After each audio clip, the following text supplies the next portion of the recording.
We recommend tracking your foods.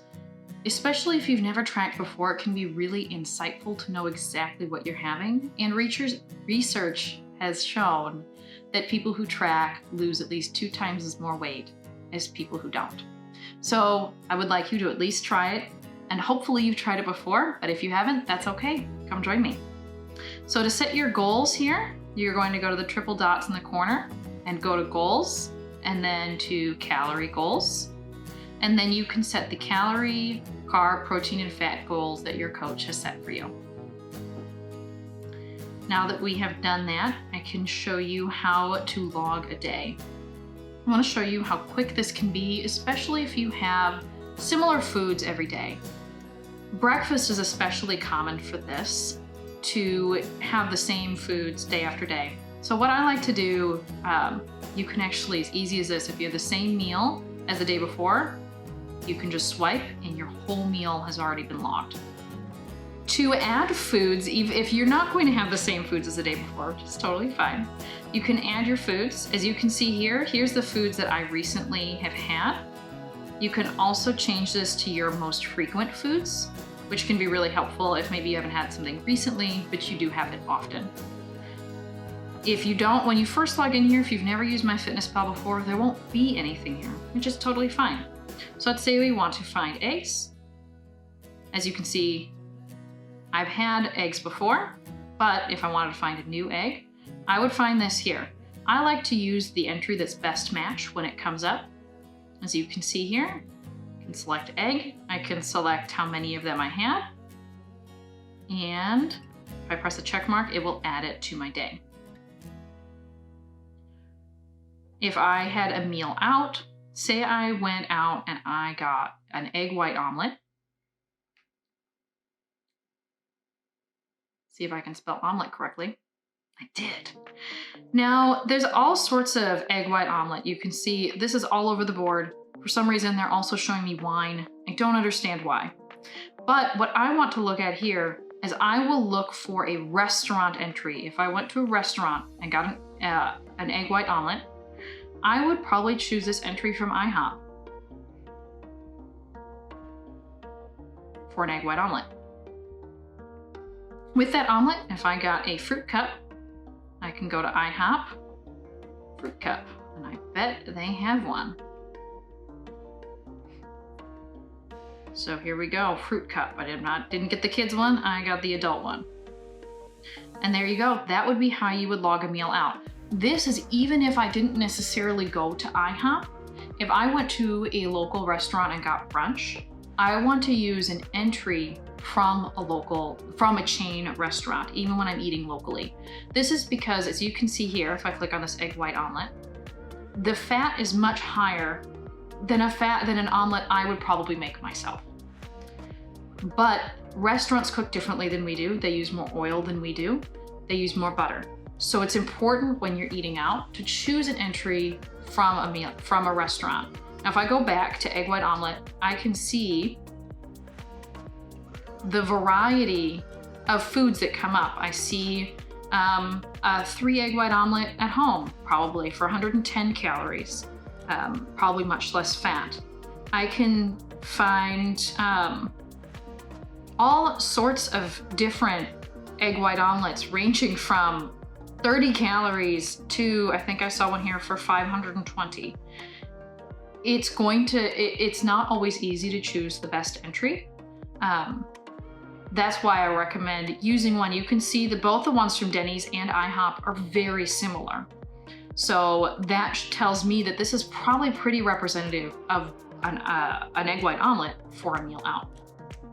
Speaking of eating out, whenever you eat out, I do recommend logging the meal out first and do it in advance, because that way you're not going to be surprised.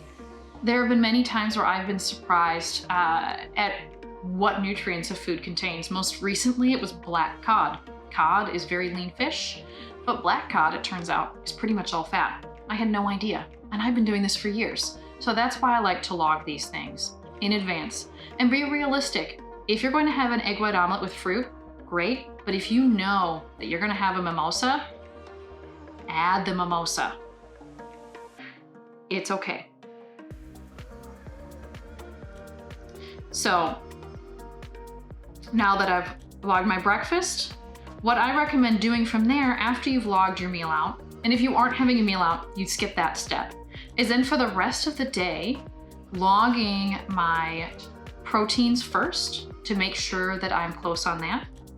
So I'm going to add a protein for lunch. I am going to pick, let's say, chicken. So I'm going to have chicken breast. And you can see here I can change the number of servings very quickly. And then for dinner, for my protein, I'm going to have, speaking of cod, that sounds great. I'm going to have some cod. So now you can see here again, even though it's something I'm not eating out, there's a variety of entries. Now, one thing you'll notice is there's 2 checkmarked ones. Those are the best ones to use. The reason they're so different is the cod fillet is for raw cod, and the baked cod is for when it's cooked. When you bake something, it loses water. So this 4 ounces of cod fillet raw, when I cook it, probably will end up only being 3 ounces or so. So it really depends, which entry you choose depends on when you weighed the cod on your food scale, which is something we are going to talk about in a moment. So I'm going to pick a cod fillet raw for dinner. Now, to go see where I am on my targets, I'm going to go to more and then nutrition. So I can see that I've had 80 grams of protein out of my recommended 118. I still have 40 grams left.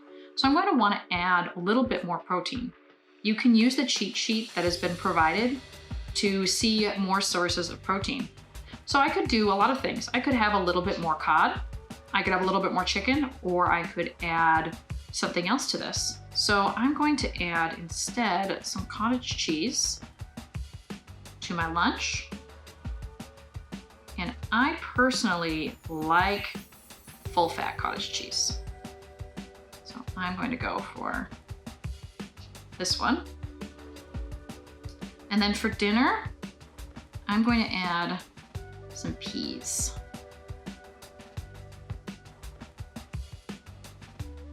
And then let's see where that brings us. Now we're at 100 out of 118. Is that quite all the way to our goal? It isn't, but that's okay because all the other things that we're going to add, some of them will also have protein in them. So you can see because we've had this meal out, we're already pretty close to our carb goal for the day, and we've made some headway on fats as well. And then fiber is another thing to keep in mind, and we're doing pretty well on that too. So for lunch, I now have cottage cheese and chicken, and I have decided I want this to be a salad. So I'm going to add my vegetable next. So I'm going to add some spinach. I'm going to have 2 cups of spinach. That sounds fantastic. And I'm going to have a little bit of salad dressing. So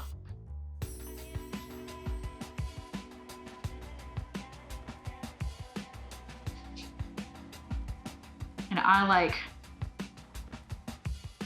I'm gonna have the Ken's brand of salad dressing, and I would use whichever brand you currently have. I will show you, you can also scan foods. So on my salad, I want to add some of these great sun-dried tomatoes.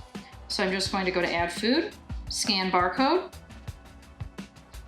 and there it goes. It has found the correct entry for me. And I'm going to keep doing the same thing. So I think with the cod and green peas, I'm going to have some quinoa.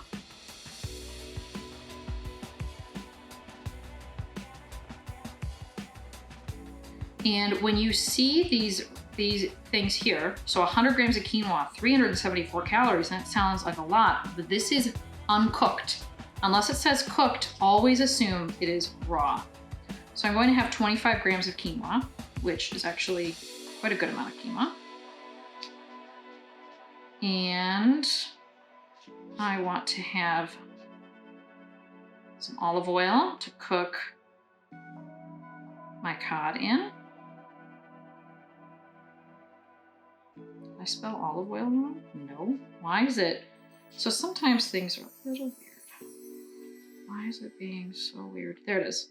Olive oil. I'm going to have, let's go with a full tablespoon. Capers, I think sounds good to me. And I want to make sure I have a vegetable in this meal, and I think that broccoli sounds like it would be really good. I always like to pick grams or ounces versus cups, because I'm probably not going to take a measuring cup and measure out a bunch of broccoli. And I'll show you how to use the food scale in a second to do that. So now I've got some pretty good day. I've got an egg white omelet with fruit and a mimosa for breakfast or brunch. I've got a nice salad for lunch. And then for dinner, I've got a cod with quinoa and green peas and broccoli. So let me see where that brings me to a total for the day. Now you can see I'm much closer on my protein. I've got 107 grams of protein. I still need 11 more. I need a few more carbohydrates and I need a little bit more fat. So I can do a lot of different things here. I always recommend having a treat in your day. And this particular day that we're planning out, our treat was kind of our breakfast here. Now that I have a little bit more space, because I'm planning ahead, I can say, you know what I really would like is a pancake. So I can say, I'm going to get an IHOP pancake here. And I'm not going to have a whole platter, but I'm going to have one pancake.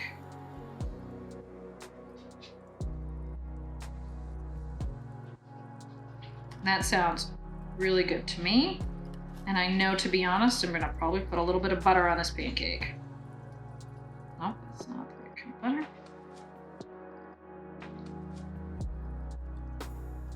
Let's see where we are.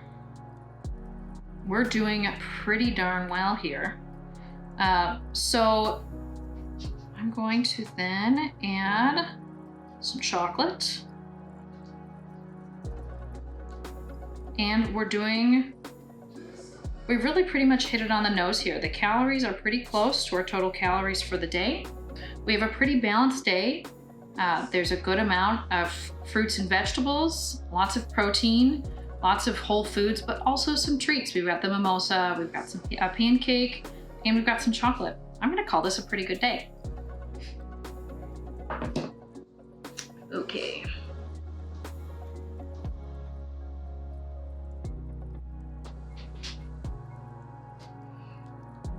As you can see, even with a day out, a meal out, planning totally from scratch, it didn't take me too long to plan for that.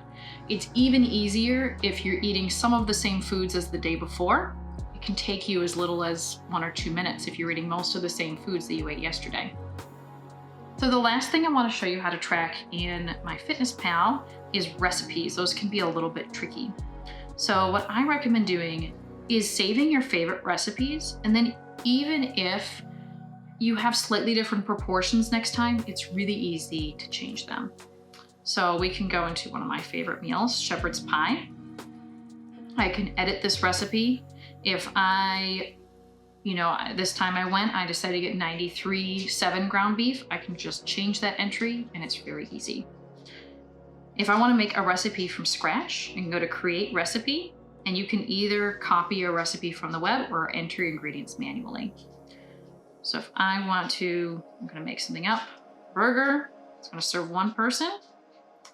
And I don't need to, if I do things like add pepper or paprika or something to my burger, I don't need to worry about tracking those. They really don't have any calories, carbs, protein, or fat. So that's not something I need to be concerned about. I want to log the major things in the burger, which for a burger would be ground beef, probably. And let's say I have 90-10, because I don't want it to be too lean.